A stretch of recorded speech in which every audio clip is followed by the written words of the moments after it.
I want to say hello to everyone on the live stream. I'm sorry we're a little delayed. It was coffee related. I'm sure you all at home had a wonderful cup of coffee or tea in your hands the whole time. I want to challenge you all on the live stream to keep Brian, our live stream chat host, who's tuning in from Austin, busy. He likes that. He likes a challenge.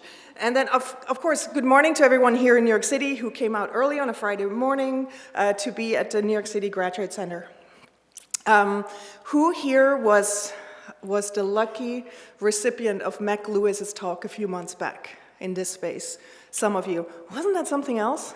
Wow. I just want to thank the CUNY Graduate Center team for making this event possible and hosting us yet again. So Mariel, Brian, Anke, Katie, and Steve in the booth, you make this all so delightfully easy and wonderful, and you are so generous. We love you and the space so much. And in case you don't actually really know where you are, you just kind of stumbled in here because it was on your RSVP, let me tell you, the Graduate Center is a public research institution and postgraduate university. And they're committed to doctoral and master's education for the public good.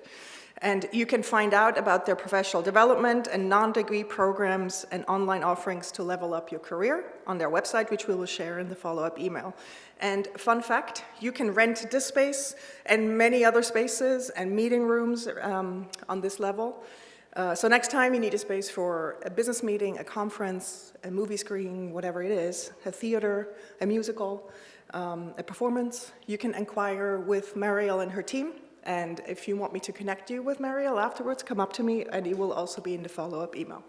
Thank you, CUNY Graduate Center.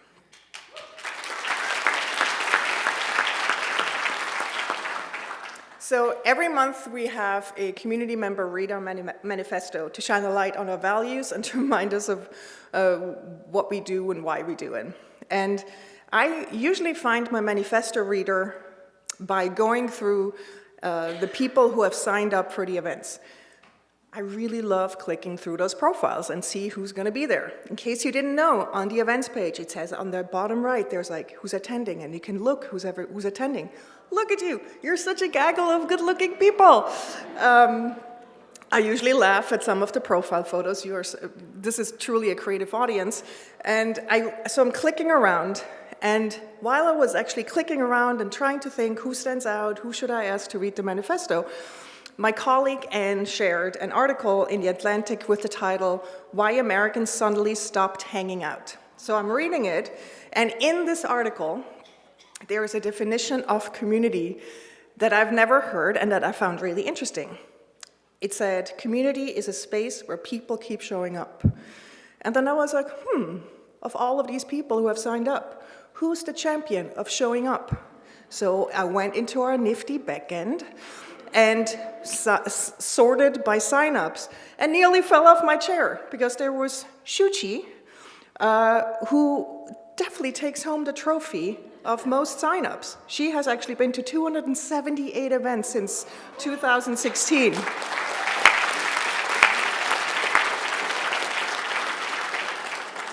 And a lot of those include field trips. It was actually funny, in 2020, she was just like literally at every field trip. So if you don't know what field trips are, it's our pretty much hidden corner of like sort of community-led learning on our website.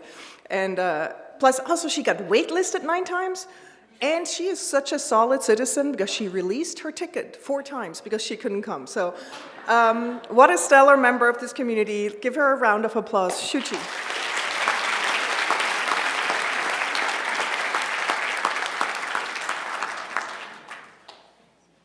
Hello, everyone. Thank you, Tina, for the honor.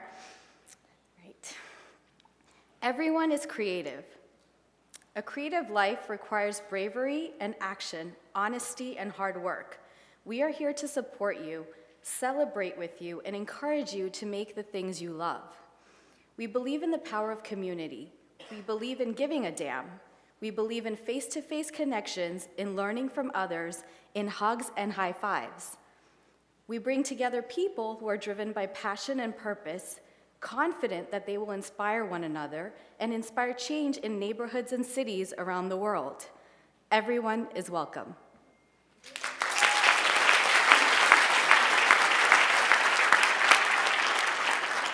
All right. Who here was brave enough to put their name into the 30-second pitch wheel? I applaud all of you. I'm proud of you. So for those of you that don't know what this is, like when you come in, you can sign up, put your name in, and 4 of you will now be selected out of the magical pitch wheel that Casey brings on stage. 4 of you will get the mic for 30 seconds after Ami's talk, and you can pitch anything you want. You're for hire, you're looking for love, this has happened. You want to start a cheese club, you want to read your latest poem to us, like all fair game. So, Casey, who are the 4 lucky 30-second pitchers? I'm going to pass them to you, Tina. Okay, all right, I'm reading them. Yep.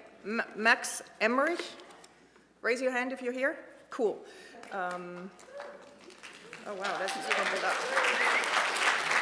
Michelle Risa, you here? Okay. Chill Greenhorn, Greenbaum, got it. Yes. And Travis Schweiger. Please come up after Ami's talk when I ask you to. Amazing. Okay, so before I invite Ami on stage, we're gonna play a little game. It's called Stand Up Biff. It's one of my favorite things to do, and we and the team decided that it's been a long time since we've done this, and we're gonna bring it back. The rule is simple. I'm going to project sentences to the screen, and if they apply to you, please be honest, please stand up, and if you can't stand up, just raise your arm. And why are we doing this? Because so many of you sign up to these events and you come alone, you only get 1 ticket, and at the end of the day, all we want is that you meet each other and that you connect. So in the spirit of this, you get to learn a bit about your seat neighbor. Are you ready? Are you ready? Are you ready? Okay, here we go. First one, stand up if you're proud of yourself for getting up early and socializing at 8:30 on a Friday morning. Yes.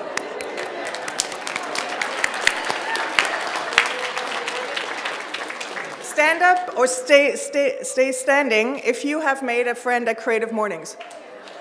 Look at this. This is amazing. I need to take a photo.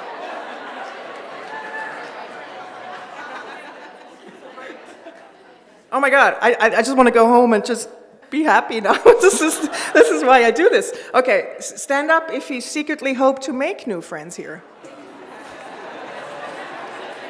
Stand up if you're here to make professional connections. Oh my God, you all gotta keep standing. You're all in on this with me. Stand up if your company is hiring. Oh.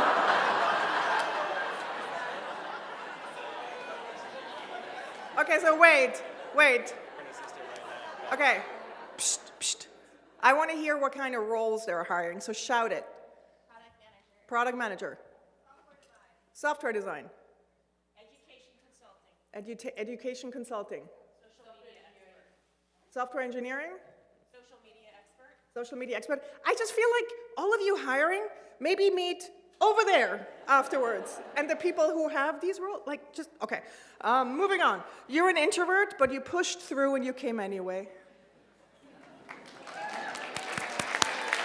I applaud you.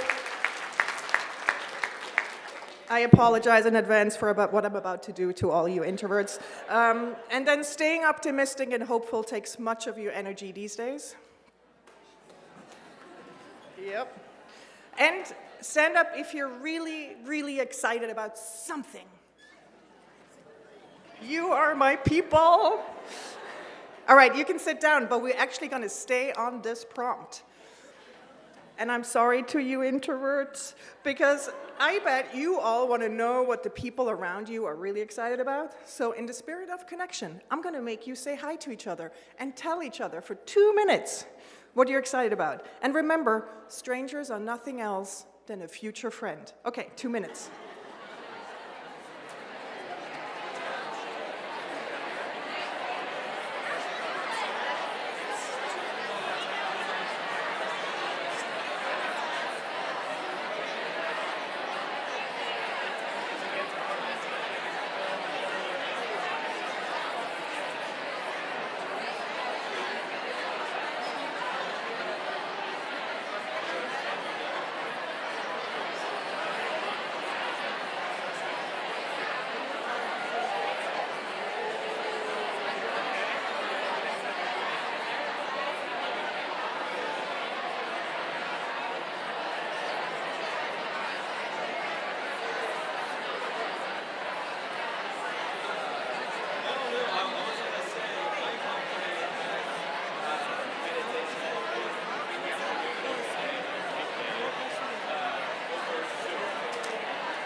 back, please. Come back, please. Hello.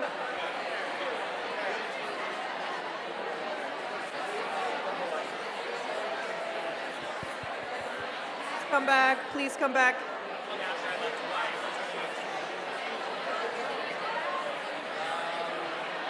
It's gonna go.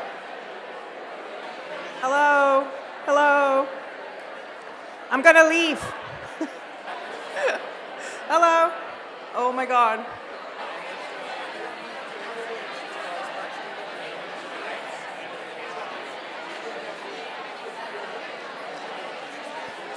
How does this work?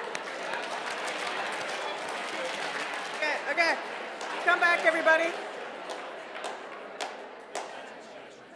You know, I think next time, I'm just gonna pretend we have a speaker, and then I'm gonna go for 40 minutes. And then we closed the event, and it was great. Anyway, thank you for participating. It makes me so happy that you're all game to meeting your neighbors. Like, seeing you make connections is really, that fuels my human gatherer heart. I really love nothing more than that. Actually, not true. I really do love coffee. And I want to thank our local partners for making breakfast and coffee possible. They're covering the cost of that. And yes. So let me help thank our two local partners. One of them is Harvest. They have supported us for so long, when we were teeny tiny, and only one chapter in New York City. Just like us, they're a New York City-based company, and they're our favorite time tracking software. I remember back in the days when I worked as a designer, time tracking was painful, and they have made something that's painful actually really easy to use and delightful. So if you have to time track or track expenses, check them out. And they share a lot of really interesting articles on all kinds of topics related to running a business. So in the follow-up email, we're going to share one about how to make an agile project management style work for you. So keep an eye out for that, and thank you, Harvest, for supporting us. And then I want to thank our beloved partner, MPB, and Maggie, who's here in the audience. It's so amazing when your partner contact also shows up at the event and loves being here. It's just the best. So MPB, if you don't know about them, they make it super easy to sell and buy used photography and video equipment. And if you have some lenses sitting around or some cameras or you want to upgrade, just check them out, mpb.com. And we love them so much. So thank you, local partners. We love you. And we currently have one New York City partnership slot available, which is a very rare occurrence. So if you're working for a company that you think should really support Creative Mornings, maybe pitch it to them. Thank you. And now I am so incredibly honored to introduce today's speaker, who's a dear friend of mine, Ami Dar. Ami was born in Jerusalem, grew in Peru and Mexico, and has been calling New York City his home for 25, 30 years plus now. He's the founder of Idealist.org, an organization that he started in 1996 that connects 150,000 nonprofits around the world with millions of people who want to work for them or volunteer with them. Fun story, I met Ami in August of 2022 when I responded to one of his tweets in which he appealed to all idealists in the world to work together. I raised my hand and friendship followed. So much that Ami is one of 4 members of what I call my personal wisdom council, a group of 4 idealists that gather regularly to share what we notice, what we dream about, and support each other in our endeavors. One of the other members of these 4 is David Pearl from Street Wisdom, and he and I were going back and forth yesterday in trying to sum up how we would introduce Ami. And so David helped me with this introduction. Ami is an active hope person, a heart-centered human who single-handedly connects the idealists of the world. He's someone who prefers to sit next to you, not across from you, when you're looking at a problem or dreaming of the future. And that says so much about who Ami is. You get the feeling you look at the world side by side with him. And that relates to the work he's doing on Twitter these days. He's not about opposition. He's about companionable insight, gently orienting us towards solutions that stem from the heart. And, this is a big one, and completely coincidental. You can see by what I mean when I explain him like this, by listening to a conversation between him, an Israeli Jew, and Ali Abu Awad, a Palestinian peace activist, in which they talk peace, dignity, and safety. It's a deeply moving conversation that went live on TED 2 days ago, and is currently featured on their homepage. In this conversation, you feel Ami's gentle heart, deep wisdom, and powerful desire to orient us towards a loving, inclusive, and honest future where all people can lead free and dignified lives. Please help me welcome Ami Dar to the stage.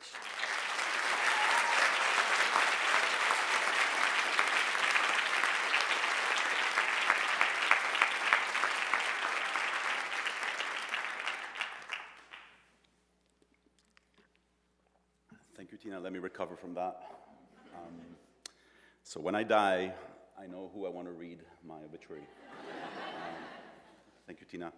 Thank you all for coming. I'm curious, who has used Idealist at least once in their life? Awesome. I don't have to talk about it. Ask the person next to you. And really, this is not what today is about. I want to say good morning.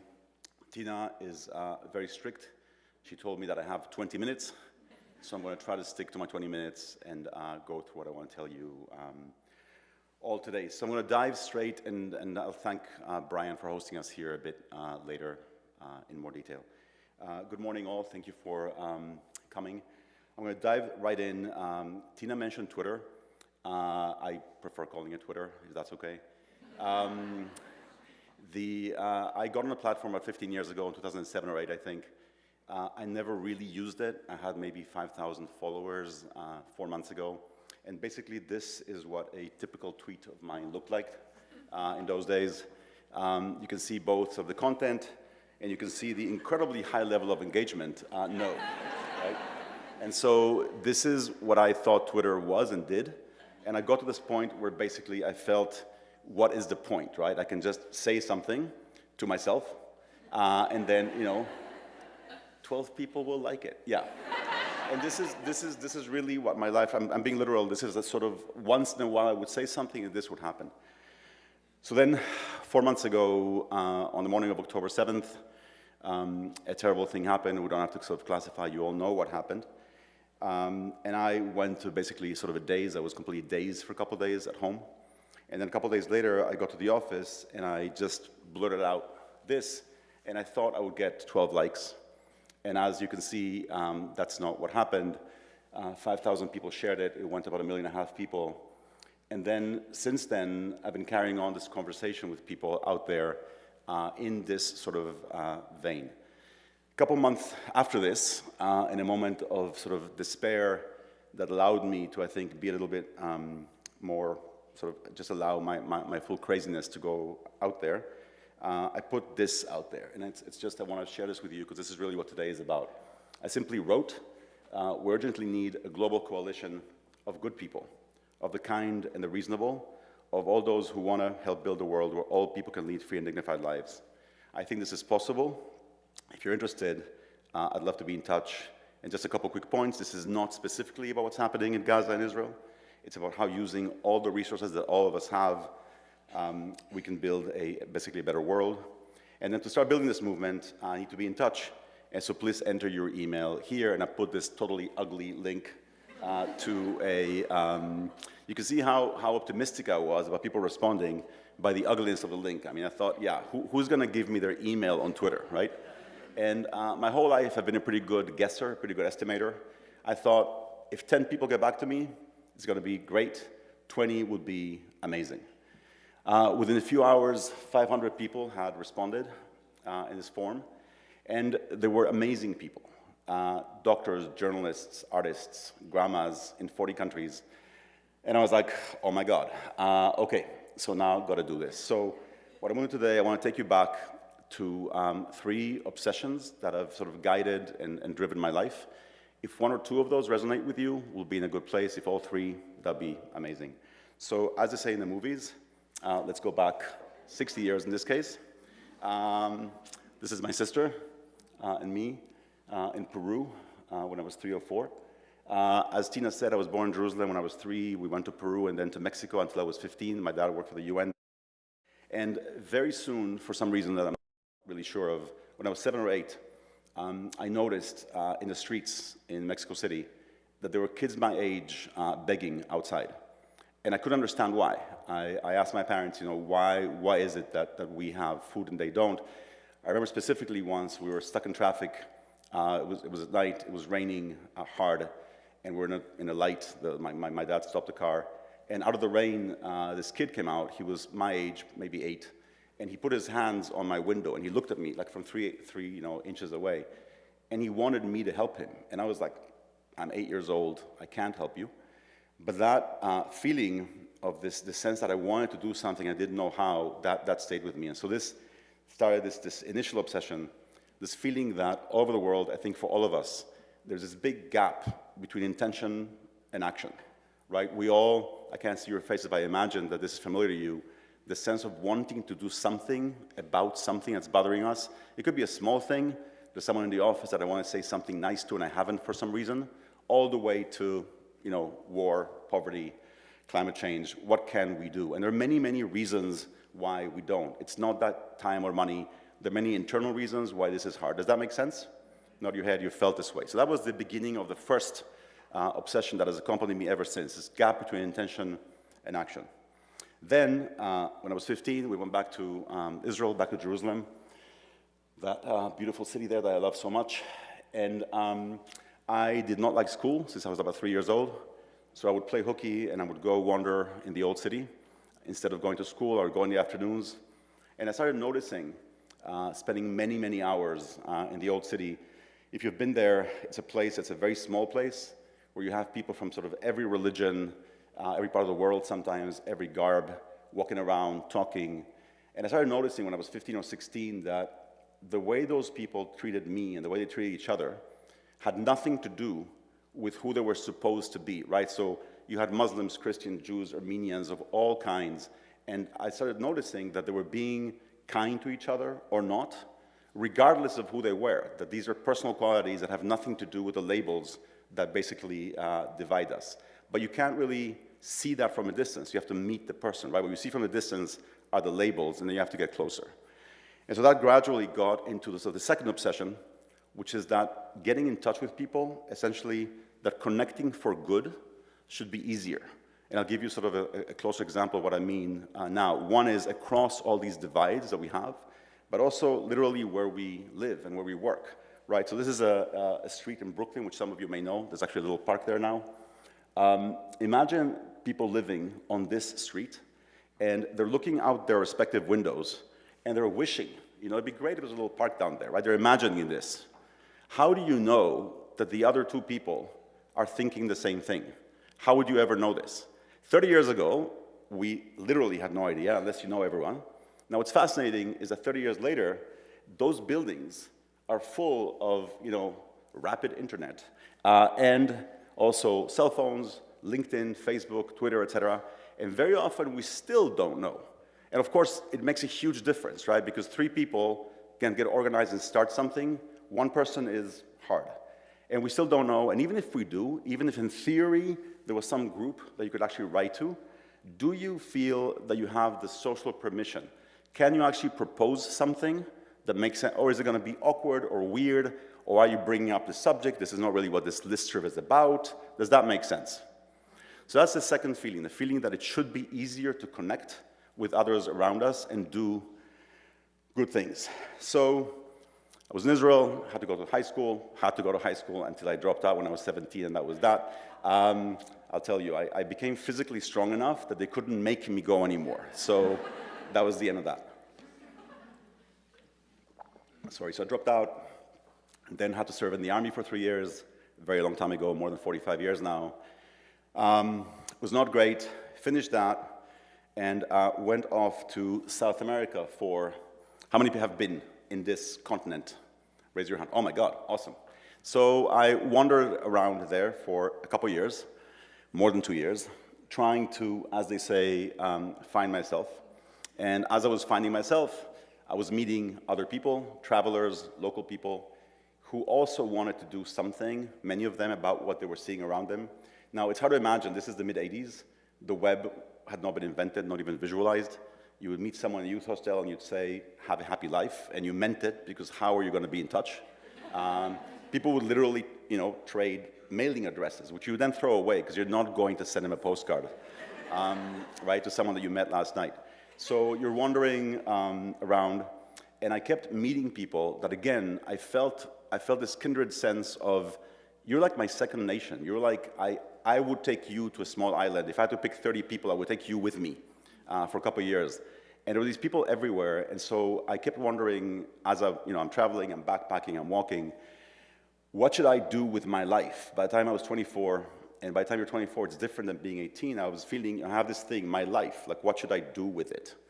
And so one day I was hiking in the south of Chile, in the Lake District. You should go if you haven't been. And I realized I know what I want to do with my life. I'm going to somehow connect all these good people that want to do good in the world with ways of doing good. Now, sounds completely insane. I was 24, didn't know anyone, didn't know anything, didn't have a cent. The web had not been invented. It was the transition from telex machines to fax machines, if that means anything to you. That was the time. But somehow I was going to figure this out. And what's important, I think, to me, sort of selfishly, is that in that moment that I had this realization, this is what I'm going to do, I had this feeling of sort of peace fall over me. This is what I want, this is what I will do. Now I know what I will do, and that feeling has never left me.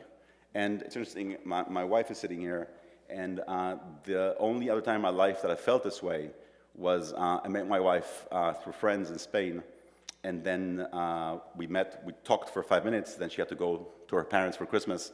We got on the phone a couple of weeks later, had a long phone call, and when I put down the phone, I knew that I was going to marry her and spend the rest of my life with her. So that was, anyway, it's nice to see her here. So that was the two moments in my life where I knew what was going to happen in the future. So, and that same sort of feeling of peace. So I went back to Israel. How am I going to actually do this? I have the faintest idea. I had run out of money. I worked as a waiter and a translator, and then a friend of mine started a software company in the mid-'80s. And he hired me to be his international marketing manager because I could spell in English. It was a major asset at the time. There were no spell checkers, and I could actually spell in English. This was awesome. So I became his international marketing manager. And he was selling this piece of software. It doesn't really matter. What I realized, this is the beginning of the third obsession, I realized we were spending money advertising in PC Magazine and Apple Magazine, Macworld. Some of you have this memories. And we were spending a lot of money trying to promote an idea that made sense to people in that world when they heard about it. And yet it was hard to push that idea. And I realized that most good ideas that have that are related to making the world better don't have a marketing budget behind them. And so we'll never hear about them. I'll give you one tiny example, and then there are far bigger ones. This is related to what I was talking about earlier. So I have a sister who has 3 kids. They're now in their 20s. But when they were smaller, she came up with this awesome idea, which you can use next week or share with a friend. She told her kids that they have a monthly quota of 1 day where they can turn around in bed and stay at home. And they get to choose which day. 1 day a month, they can say, Mom, can I stay at home today? I don't want to go to school. And what she found, which was amazing, is that just by giving them that agency, they almost never used it, right? But they had the power. They controlled when they went to school or not. So, free idea, doesn't cost anything. Who is going to go do a marketing campaign for this, right? No one. So this idea doesn't flow. There are thousands of ideas around the world around criminal justice, around urban planning, around the environment, around education, that are awesome ideas. 2 that you've seen, this idea of bike sharing in the city, that is such a public, visible idea that of course it's gone viral around the world, right? The idea of not smoking in restaurants and bars also has been copied because it's so visible. But there's so many awesome ideas that just don't flow out there. No one ever hears about them. So this is sort of our starting point, or my starting point. I think we live in a world where there's a big gap between intention and action. There are many, many good ideas out there. and there's a wealth of meaningful connections that are waiting to be made. Does that more or less resonate with you? Awesome. So then, what do we do about this? In 1992, I came to New York. Sorry. I fell in love with the city on a business trip. Came in the fall, which I think is why I fell in love. Had I come in August, I would have not moved here had I come in August. But I came in October, so I moved here. And I thought New York is a place that seems open to new ideas. I'm going to come here and see what happens. So I took my $2,000 in life savings. I knew no one. I had no visa, no job, no nothing. But I came here and started talking to people about how we're going to change the world together. Yeah. I learned, I don't know if any of you have had this experience, raise your hand if you have. I learned there's a very special look that you get when people decide you're crazy. So you, raise your hand if you've ever seen this. So you basically, oh my God, this is awesome. So you're talking to someone, you get this look, and you realize, okay, they think I'm nuts. They're thinking how to get rid of me. I was in an office once at a meeting, and when I came out, I heard him tell his secretary in the early 90s, if that guy ever calls again, I'm not here. So you actually hear this. So anyway, I talked to people, but I was obsessed with these three issues. And so in 1993, 4, a friend came over and told me there's this thing called the web.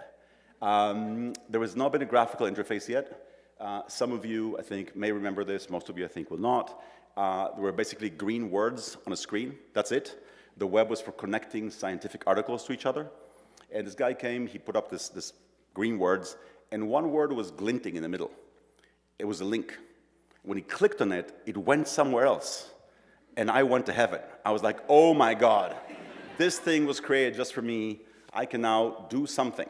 So, launchadls.org. Amazingly enough, the URL was available. You know, you just went and grabbed it. Realized that it's a good word in English. It's idealism, and it's list of ideas, right? It's an idea list, so what better name for what we wanted to do? And then started gradually building this. We could do a whole presentation about how we got to 150,000 organizations, and also came up with a good logo, which is going to come useful in a second.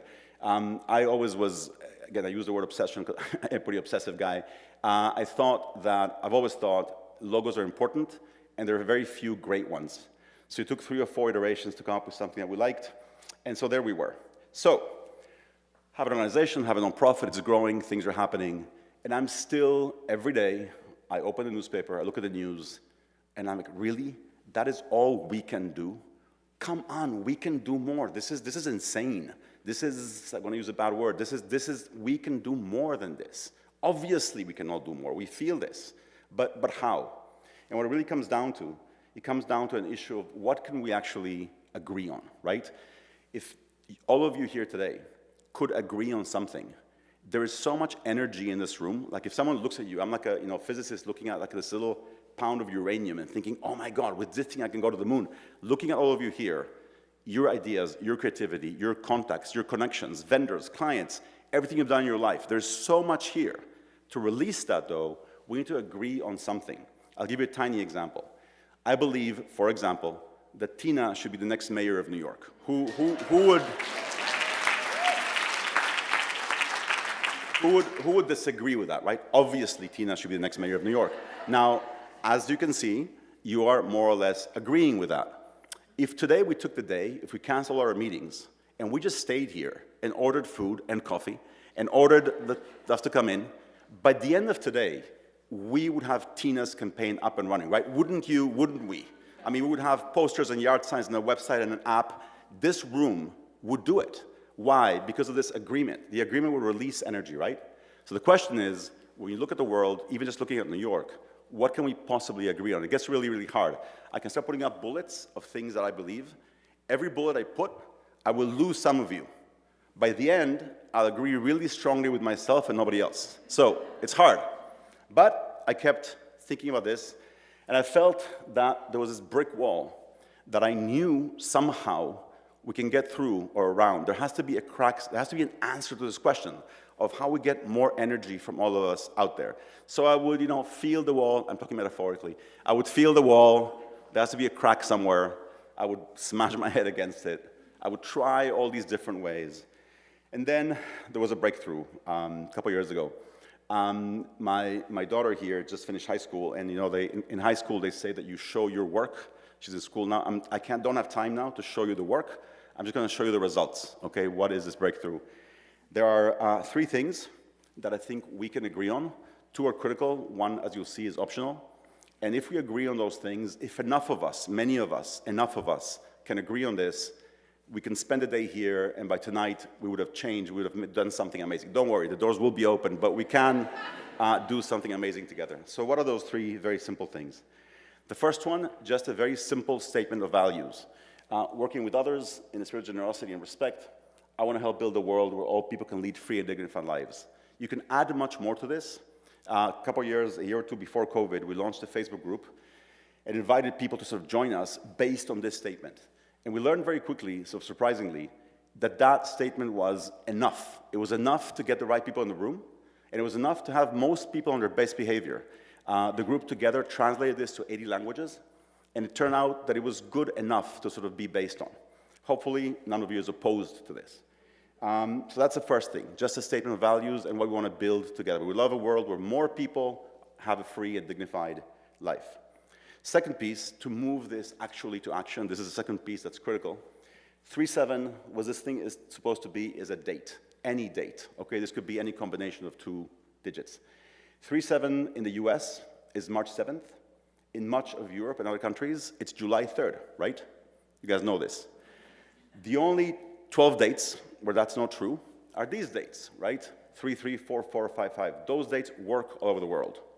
So imagine, just imagine with me, that we decided that once a month on those dates, 3-3, 4-4, 5-5, 6-6, we arbitrarily decide that those days are days in which we give each other social permission to dream and do and invite and share and propose. How many of you remember Take Your Daughter to Work Day, or have heard about that was? It was just a concept. One date a year, it's okay and more than okay to bring your daughter to work to see what the workplace is like, right? And just by declaring that, it becomes okay to do. So imagine if once a month, it's okay and more than okay to do things and talk about things for the kind of world and community that we want. So we went back to this group, and we said, there were several thousand people there around the world, and we said, what might happen if once a month we do something for someone? And what we found, we told people to sort of declare what they want to do and put it on a map, and very, very quickly realized that simply by doing that, what you're essentially generating was a sort of social permission machine, where basically people immediately interpret this in any way, amazing ways. Personal stuff, all the way from I'm going to stop smoking that day and stop drinking, all the way to I'm calling my community out to build a school, basically. Then COVID sort of stopped us, but now imagine, and please, imagine just slowly first, and then around the world, people, just individuals, we can meet, we can gather, we can do, we can share, based, of course, on a menu that we can give people, and that can just grow every month, right, of things that you can do on that day. Now, it's important, it's not necessarily a day of service and action. There are things that fit in one day. It's a day for sparking and celebrating, right? So some things fit in one day. Other things are just like, on that day you get up and you say, hey, how about we do X? And that day it's okay to talk about it. Or you invite a speaker, or whatever it is that you want to do. Organizations, of course, everywhere can host and offer all kinds of things. They have the ideas. Local media often needs an excuse to do something. They do sort of good stories on Thanksgiving or Christmas.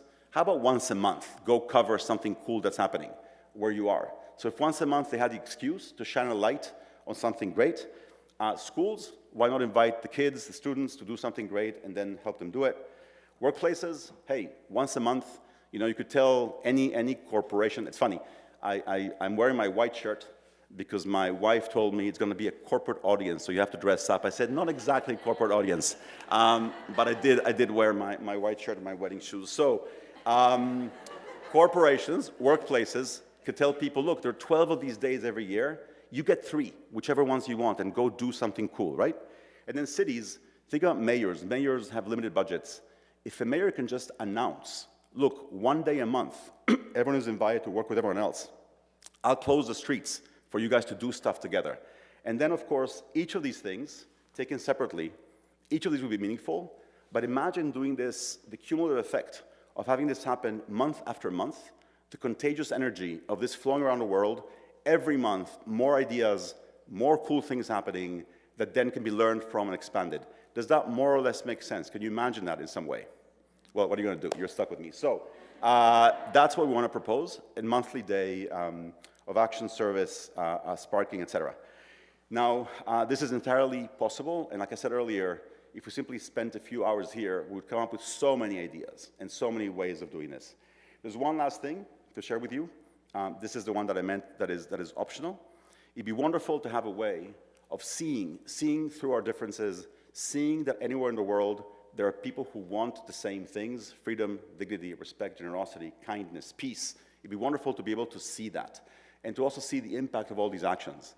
And for that, we know, and I think some of you definitely know, that a symbol could be very, very useful. And so what happened in this group, in this very organic way, was that people suddenly asked us, hey, can we use your logo? And we were taken aback, and we said, it's not our logo, it's your logo. Do whatever you want with it, just go for it. Now it's interesting, so this is a group of people in Ukraine, and a vigil for peace before the war. This thing says peace, dignity, freedom, and love, I think. And what was interesting was that when you tell people, take this logo, take our logo, and do whatever you want with it, they won't believe you at first. But then they started believing us and started doing sort of wonderful things. This is my favorite treatment. This is our art director, Marion Blair, who can't be here, but hopefully she's watching. This is her. But then when people believed us, they started surprising us. They took the symbol and started doing just awesome stuff with it. And it turns out that you can literally stretch it, drive it, crazy. You can do whatever you want with it, and it still works.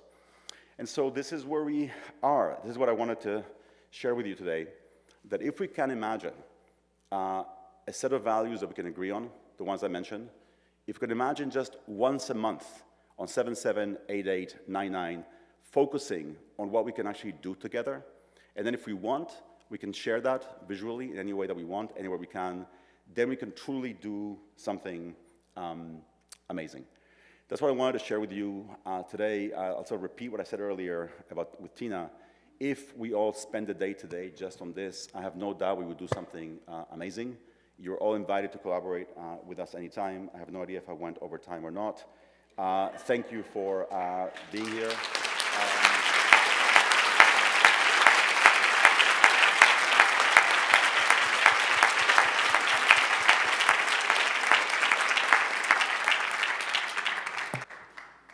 Thank you for the positive feedback loop. Sometimes I talk, I have no idea what I'm saying, so I guess I made sense from the, thank you about that.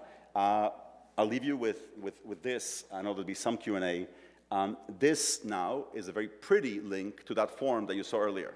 So if you go there, and please do, you can do it now or later, you will find a little form with your name and email and something about yourself if you want. I'll make the same promise I made on that tweet. I will never share your data with anyone. But if you want to get involved, we're ready. We're starting now. We have a beautiful, empty, COVID-empty office a block north from here on 36th Street. You're all invited. I want to get this going. We can do some amazing things together with this community. We need help. As I was telling a friend last night, we need help. We need creative help. There's an endless number of creative projects that we can do around this. We can do apps, we can build software, we can do posters, we can do whatever it is that you want. And I think the world needs some changing. Let's go change it. So thank you for being here.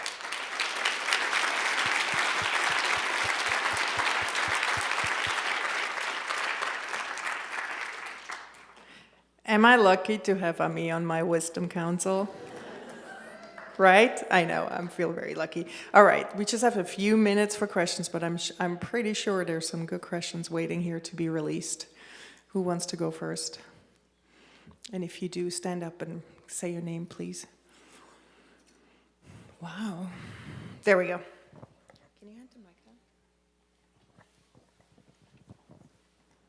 Hey, Ami. Great talk. Thank you so much. In a world, especially on Twitter, just when you mentioned it earlier, it feels like everyone is very... I'm over here, Ami. Over here. Look, there's this guy standing up. It feels like people are very separate and binary in the way of thinking, and it seems like we're very disorganized and reminding each other of our humanity. How do you work on getting people together and and building those bridges when they feel like people just want to tear them apart? So I think that, may I? Hello? Can you hear me? Yeah. Oh, okay, sorry. So I'll do it this way. So yes, I think the world is polarized along many, many axes. One, I think, not very well kept secret, which I think all of you know, is that the further out you go, the louder the people get, right? And so the extremes on any issue tend to be much louder. I think there's actually a huge number of people who want to work together with one another in some way. And at some point we have to forge ahead with that. We have to sort of come to a place of, honestly, just love. I mean, who wants to build better? And there are many, many, many people who do. Some people will yell at us. Some people yell at me on Twitter all the time, and that's okay. There's this block button that is awesome. But that's okay. I think you have to try, and I think there's no other way now. I think that things are not good. And I'm not just talking about the Middle East. In this country, things are not good around the world. I don't know anything about most of you. I don't know what you think about this. I saw this news this morning. I don't know if you've seen the news. There's the opposition leader in Russia called Navalny. He died last night. They killed him. Things are not good out there. And many, many people want to do something. And I think we can find them. I can't do this alone. We can find them with your help. You know many people that want to do more. We can absolutely do this.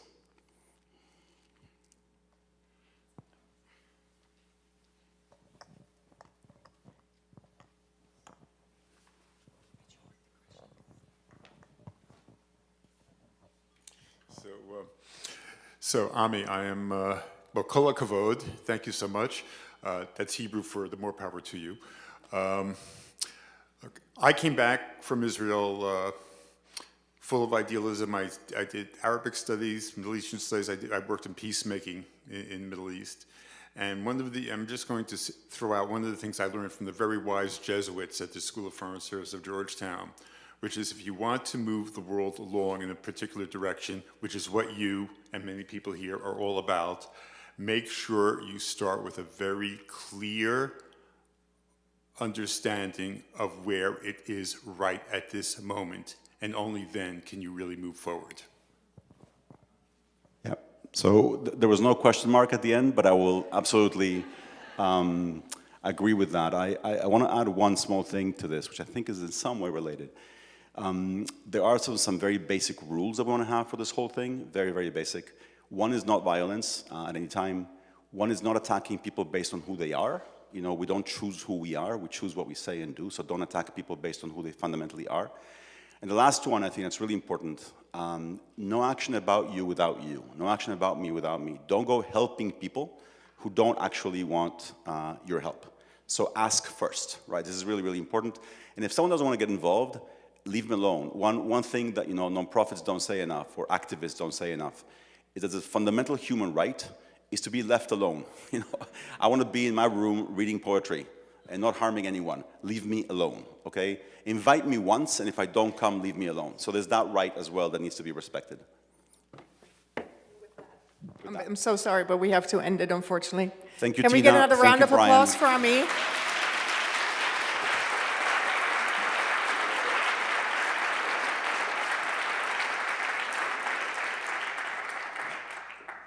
Second pictures coming up, quick, quick, quick. Grab the mic.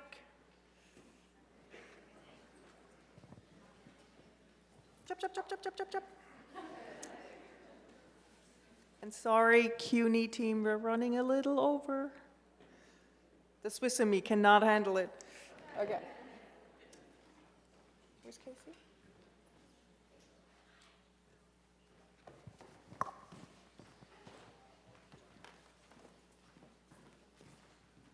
Hi, I'm Max. I always get a bit nervous in public speaking. So, in short, I'm looking for a job, and I'm what I would call a reformed industrial designer, and I'm currently finishing a transdisciplinary design program at Parsons. And I'm looking for a role somewhere in between strategic design and industrial design at, honestly, wherever.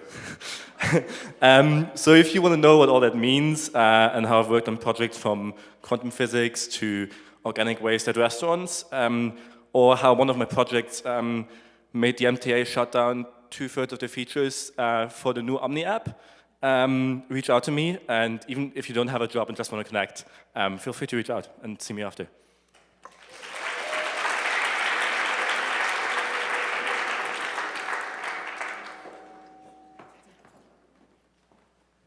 These pitches will also be in the follow-up email. Thank you. Hi, I'm Michelle. We have a social impact entrepreneur program for women who want to make a difference in the world as an entrepreneur and help us employ 1 million low-income women in the Middle East, North Africa. The program is free. It's amazing. And so please come and connect with me.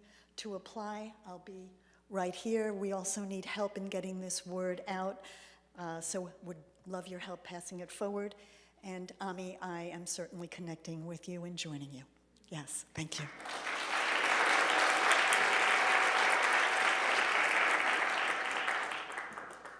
Thank you.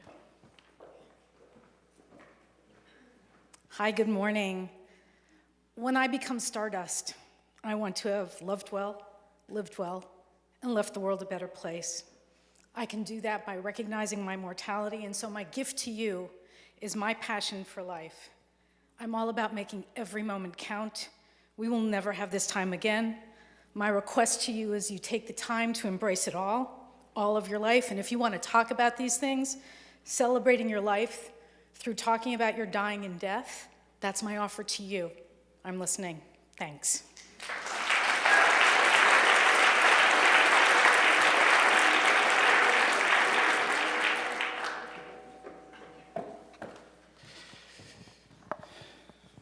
Hi, I'm Travis Schweiger. I'm a Latino filmmaker and native New Yorker. I am a survivor of violence and sexual abuse. And in my years of assimilating, I've been transformed and empowered. And so I have a film that I'm raising money for that aims to bring healing and validation for trauma survivors and those grappling with mental illness. And we've raised 30% of our film so far. And I'm looking for donors, investors, producers, sponsors, anyone who can help bring this vision to life. And together, let's transform stories into a source of strength and understanding. Thank you.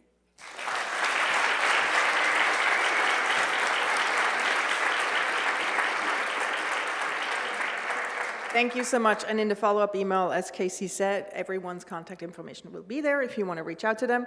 And then before I let you go, I want to say thank you to our wonderful volunteer team, Leah, Amelia, Cece, Cleo, Megan, Casey, Ella, Amanda, Emmeline, Celestine, Angelica, Josh, Evelyn, Exa, Brian, Sebastian, and Sky. Without them, these events would not run as smoothly. We love them. And then thanks to Connie, you can watch this talk again. Thank you so much, Connie. And then thanks to Nelson, you can see how good you look this morning because he takes photos. And then a big shout out to our live stream team. Kevin and Matthew are back there in the booth and being all important with their headsets on. All of these people are for hire. They're reliable. They show up. They're amazing. So do that. And I want to leave you with a quote, as always.